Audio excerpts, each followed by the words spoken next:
Caligula, the Mad Emperor, the man who declared war on the sea, who supposedly tried to appoint his horse as consul, and who rode triumphantly across the Gulf of Baiae. His life is a tale of chaos, cruelty, and insanity, or so we're told. But how much of it is truth? And how much is legend? Most sources of his life come from years later, written by his enemy, written by those who wish to further tarnish his name and his reputation. Scholars today have the belief that there was, in fact, a good amount of exaggeration in the accounts about Caligula. The extent, though, is up to debate. As quoted from Caligula himself, the truth lies buried in the darkness of the soul. In this video, I hope to explore Caligula's early life, as well as what could have shaped him into one of the most infamous emperors in Roman history. Born Gaius Caesar Augustus Germanicus, Caligula spent much of his early life on campaign with his father, the esteemed general Germanicus. Germanicus was loved and respected by Rome, as well as the man he commanded. His reputation and achievements led to a strong belief that he would eventually succeed the current emperor and his adopted father Tiberius. Germanicus died young, leading to Caligula, who was 7 at the time of his father's death, to idolize the man and strive to live and rule as he would. Germanicus's death remains shrouded in mystery and conspiracy. He suddenly fell ill with severe symptoms, often attributed to poisoning. He died in Antioch, modern-day Turkey, a province governed by Piso, a man with whom Germanicus had an open feud. It is reported that before his death, Germanicus accused Piso of poisoning him on the orders of Tiberius, though the reliability of these sources is questionable. Regardless, the circumstances surrounding Germanicus' death remains unresolved to this day. Additionally, Piso's suicide before his trial in Rome only fuels further speculation about foul play. Germanicus' death left Caligula fatherless. Germanicus was cremated, and his ashes were brought to Rome by Agrippina, Caligula's mom, as well as Caligula and his siblings. Following the funeral procession, Caligula lived with his mother and siblings in Rome. Agrippina made no secret of her imperial ambitions, both for herself and her sons. She was a skilled manipulator of public opinion, spreading rumors that Tiberius was involved in her husband, Germanicus' death. This naturally soured her relationship with Tiberius, who was already deeply paranoid about treason, conspiracies, and political rivals. Germanicus had been the heir before his untimely death, which meant with his death, Tiberius's own blood son now stood to inherit the empire. While legally Tiberius's son would reign after him, public opinion favored the eldest son of Germanicus instead. To counter this perceived threat, Tiberius took a calculated step. He forbade Agrippina from remarrying and tried Agrippina as well as her eldest sons in his controversial treason trials. Tiberius is most well known for these trials, which became a hallmark of his reign and were infamous for their severity and frequency. These trials were conducted under the charge of maestas, or treason against the dignity of the Roman state. The definition of treason was broad, including acts such as plotting against the emperor, speaking ill of him, or even minor infractions that could be interpreted as disrespect. The outcome of these trials were determined by a vote in the Senate, but Tiberius's influence often ensured verdicts in his favor. Agrippina and Caligula's brothers, Nero and Drusus, became entangled in one of these trials, accused of conspiracy against Tiberius. As a result, they were either banished or imprisoned on charges of treason.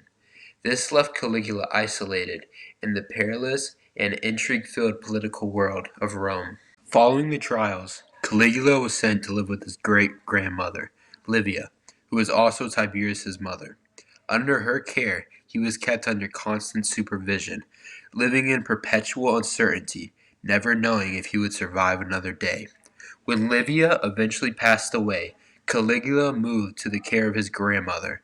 Tiberius's son died in the year 23 AD, leaving the heir of Rome uncertain. Tiberius would call for Caligula to be brought to him and live under his mentorship in Capri. This led to Caligula falling directly under the control of Tiberius, the very man responsible for the destruction of his family and the profound turmoil that shaped his early life. During this time, Caligula was befriended by Tiberius's Praetorian prefect, Navius Sutorius Macro. Macro had played a key role in the downfall of his predecessor, Sergianus, who was known for his ambition and manipulation. Trusted by Tiberius, Macro acted as a key connection between the emperor and the Senate in Rome. Macro supported and protected Caligula, easing any suspicions Tiberius may have had about the young lord's ambitions. He portrayed Caligula as friendly, obedient, and loyal to Tiberius's grandson Gemellus, who was 7 years younger than him. Caligula during this time period was described as a skilled orator, intelligent, cultured, and well-informed. He was also a natural actor, keenly aware of the dangers he faced.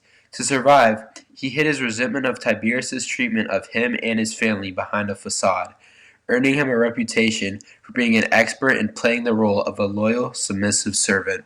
In 33 AD, while still in exile, Caligula's mother and brother Drusus both died.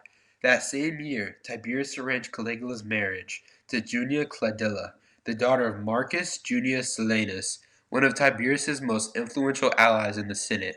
Caligula was also awarded an honorary quaestorship, a junior political position in the cursus honorum, the traditional sequence of offices leading to a consulship. He retained this post until his unexpected rise to emperor. Tragedy came the following year when Junia died during childbirth, along with her baby. In 35 AD, Tiberius officially named Caligula as joint heir to the throne, alongside his grandson Gemellus. Gemellus, still a minor, was not yet prepared to assume significant responsibilities. At the time, Tiberius appeared to be in good health and seemed likely to live until Gemellus reached adulthood. Caligula continued to carefully navigate the treacherous political landscape of Tiberius's court. Living in constant proximity to Tiberius, Caligula mastered the art of survival by remaining uncontroversial and strategically aligning himself with key figures in the imperial administration. Despite Tiberius's outward appearance of good health, whispers of succession schemes began to circulate, and Caligula discreetly built relationships with the Praetorian Guard and influential senators to bolster his standing. According to historians, Tiberius held genuine affection for his grandson, Gemellus, but doubted his ability to rule and feared for his safety if Caligula came to power.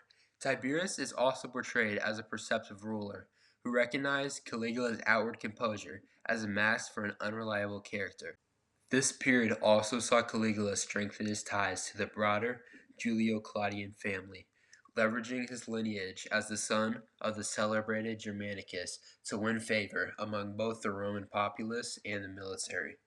Behind the scenes, however, tensions brewed between Caligula and Gemellus, as their designation as co-heirs created a quiet rivalry, with supporters on both sides vying for dominance in the uncertain future of Roman leadership. Some sources suggest that, had Tiberius lived longer, he might have eliminated Caligula from succession, but as we already know, this didn't happen. Tiberius died on March 16th in the year 37, a day before the Liberalia festival. He was 77 years old. It is speculated that Caligula, or even possibly his trusted advisor Marco, may have killed him, but the truth of these claims are lost in history. Regardless, on the same day of Tiberius's death, Caligula was hailed as emperor by members of the Praetorian Guard. Caligula, through the help of consuls, was able to get Tiberius's will to be declared null due to insanity, leaving Caligula as the sole heir. In an act of good faith, Caligula adopted Gemellus and also followed through on large parts of Tiberius's will, despite it being declared null. His leadership of Caesar's household as its sole heir was ratified by the Senate, who acclaimed him 2 days later after the death of Tiberius. In a single day, 25-year-old Caligula, once a virtual unknown with no military service, was handed the immense power and authority Augustus had spent a lifetime building, a rapid rise that would shape the course of Roman history for years to come. Hey guys, thanks for checking out the video. I hope you enjoyed.